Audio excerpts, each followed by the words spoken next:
Hello everyone, welcome to the channel. आज हम कर रहे हैं हड़प्पा कालीन व्यापार के बारे में कि हड़प्पा वासी जो है वो कहाँ कहाँ से कौन सी चीज़ें आयात करते थे। तो सबसे पहले है टीन और चांदी। कहाँ से मंगवाते थे? ईरान और अफ़गानिस्तान से। तांबा, खेतड़ी जो कि राजस्थान में है और बलूचिस्तान से मंगवाते थे। सोना ईरान, अफ़गानिस्तान, दक्षिण भारत के कर्नाटक से। सोना कहाँ से मंगवाया जाता था? ईरान, अफ़गानिस्तान, दक्षिण भारत के कर्नाटक से। फिरोज़ा ईरान से मंगवाया जाता था। सीसा ईरान, अफ़गानिस्तान और दक्षिण भारत से। लाजवर्द बदख्शां जो कि अफ़गानिस्तान में है और मेसोपोटामिया से। लाल गोमेद राजस्थान, काठियावाड़ और कश्मीर से। नील रत्न बदख्शां।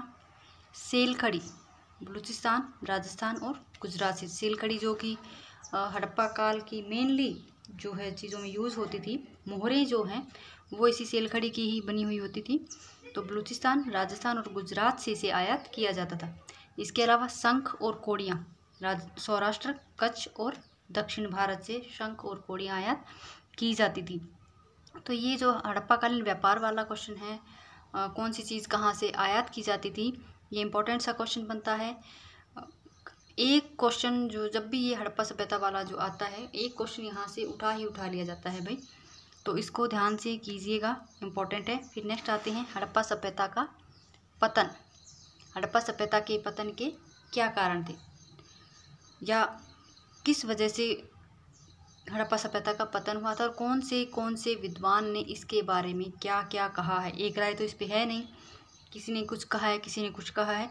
तो ये स्टेटमेंट भी बहुत बार एग्ज़ाम्स में पूछ ली जाती है। कई बार मेंस जो एग्ज़ाम होते हैं हिस्ट्री से रिलेटेड, चाहे वो पीजीटी है, एचपीएससी है, आरपीएससी है, खैर आरपीएससी में मेंस सब्जेक्टिव जो है वो नहीं होता, सब्जेक्टिव एग्ज़ाम की बात कर रही हूँ मैं। तो हड़प्पा सभ्यता के पतन के बारे में विभिन्न विद्वानों के द्वारा दी गई क्या क्या स्टेटमेंट्स थी, क्या क्या बातें थी, उनके बारे में मेंस में पूछ लिया जाता है। खैर ऑब्जेक्टिव्स में तो ये आते रहते हैं।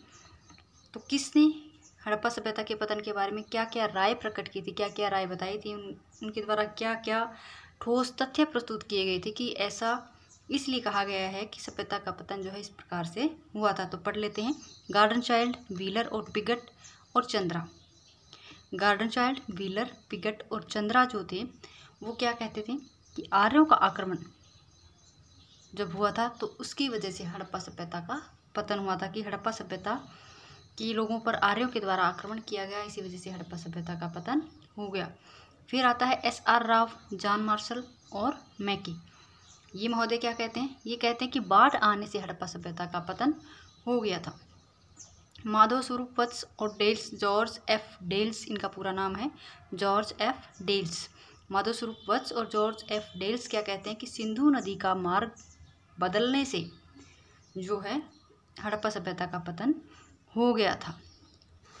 फिर है M.R. साहनी और डेल्स। ये क्या, डेल्स एक और भी स्टेटमेंट देते हैं, क्या है कि भूकंप या भूतात्विक परिवर्तन होने से या जो भूकंप आया उससे हड़प्पा सभ्यता का पतन हो गया। किसने दी ये स्टेटमेंट? M.R. साहनी और डेल्स ने।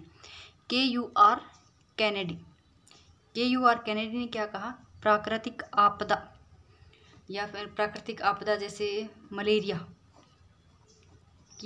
फैल गया था और उस वजह से इस सभ्यता का पतन हो गया था। किसने कहा ये? K.U.R. कैनेडी ने।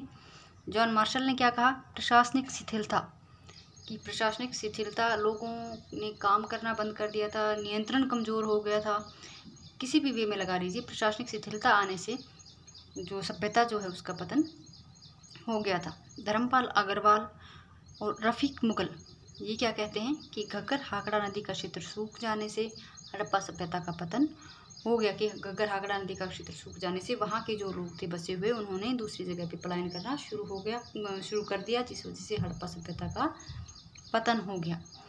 तो ये हड़प्पा सभ्यता का पतन जो है अलग अलग विद्वानों के द्वारा जो स्टेटमेंट दी गई थी उनके अनुसार क्या क्या कारण थे वो वाला, और हड़प्पाकालीन व्यापार जो है ये दोनों ही काफ़ी इंपॉर्टेंट से क्वेश्चन बनते हैं।